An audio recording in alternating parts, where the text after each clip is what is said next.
About 9 weeks ago, I finished reading Gabrielle Zevin's novel, Tomorrow and Tomorrow and Tomorrow, and I loved it. I read it while I was on vacation with my grown children, and one of my daughters was reading the book at the same time as I was. And we just had so much fun because every morning it would be like, how far did you get and what happened? And we would talk about it and what it meant and what we loved and why it was capturing us so much. And it was just a one of those really magical reading times. And in the 9 weeks since I read that novel, I haven't thought much about it. Normally, when I finish something I love, I go and I research everything. I read about the author and I read all the reviews and I just kind of do a deep dive into it and look at the things I highlighted. And I haven't done that. I've been really busy. And it occurred to me that this is an opportunity for me to try to really dig into what remains inside of a book that we love, what sticks with the reader. Because as a book coach helping writers, what we want to help them identify and understand is the impact they want to have on their readers. When you approach a book with a lot of intention, which is what the blueprint framework that I teach is all about, you're getting at that idea of who is this reader? What experience are they looking for? What is the impact that they're going to have? Or what is this book's impact going to have on them? What are they going to take away?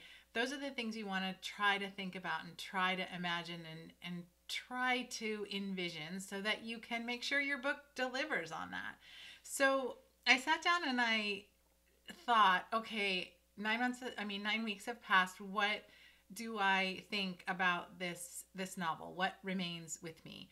And I came up with 9 things, and I want to share them with you here because I think thinking about this is exactly what we want to help our writers do. Okay, so thing 1 is a feeling. I'm left with a feeling. When I think about this book, I think about it's a melancholy story. There's some sad things that happen in it. It's not a happily ever after story. So I'm left with a feeling, a sense of melancholy, and also it was a book filled with tension. It was a real page turner, and that tension and excitement of being in that experience is part of that feeling that gets called up when I think about this book.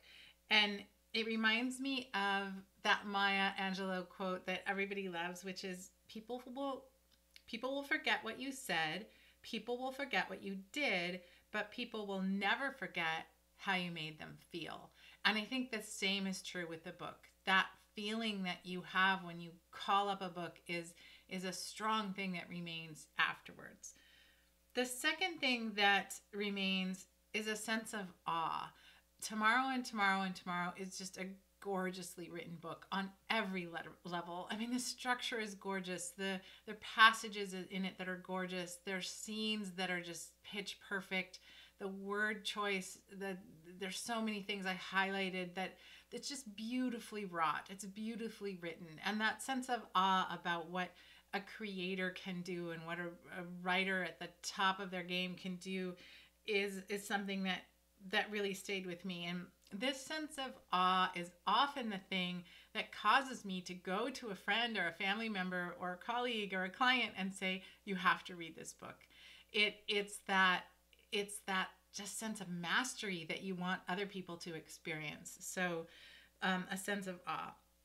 The third thing is that there were things in this book that I can use to teach other writers. As a book coach, I'm always teaching. I'm always looking for examples of a great scene, a great dream sequence, a great dialogue, a great characterization of friendship, whatever the example is. And this book is just all examples because it's so beautifully written. So I come away with things that I can share in terms of teaching.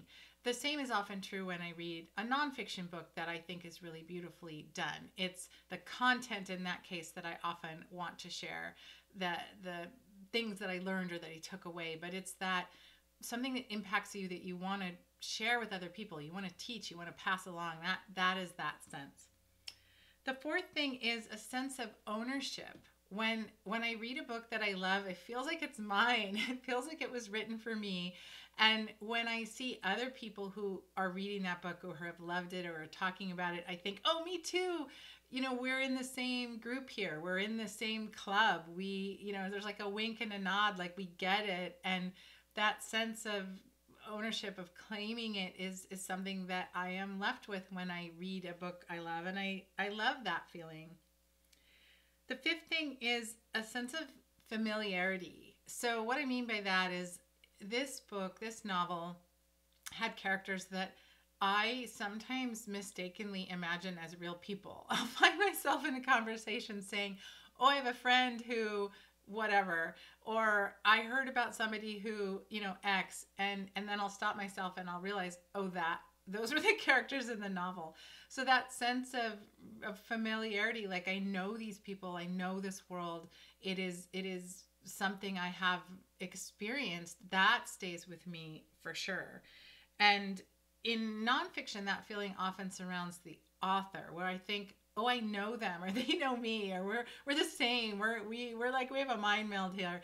That it's that sense of familiarity that you feel like you know them, and in fiction, it's often the characters. The sixth thing that sticks with me is a sense of expansiveness, and by what I mean by that is that this book helped me think bigger about the world. It made me think bigger about some big ideas surrounding ideas, for one thing, where they come from, who owns them, what happens if you make something from them, who do you collaborate with, ideas about creativity and collaboration. There were a lot of ideas in this book about love, what it means, and different kinds of love, and that sense of expansiveness about the whole world, about humanity, about what it's like to be a person in the world. That's a thing that really sticks with me around this book, is it made me bigger. It made my mind bigger. It expanded me. It gave me something new to noodle on and think about. And I love that. And that leads to the final thing. I said there were 9 things. There are only 7. But the last one is a sense of gratitude. When I read a book that I love, that impacts me in that deep way, I am so thankful. I'm so grateful. I am glad that I read it. I'm glad for the author having written it. I'm grateful to that book. And all of these things combined are what stick, what a reader takes away. And if, again, we can help as a book coach, if you can help your writers to be intentional, what do they want their reader to feel? What 7 things do they want them to say? That kind of thinking, that kind of intention is the first step in writing a book that does, in fact, make an impact, which is a thing every writer wants. So thinking about where it ends up as a reader is a fantastic way to think about what to do as a writer.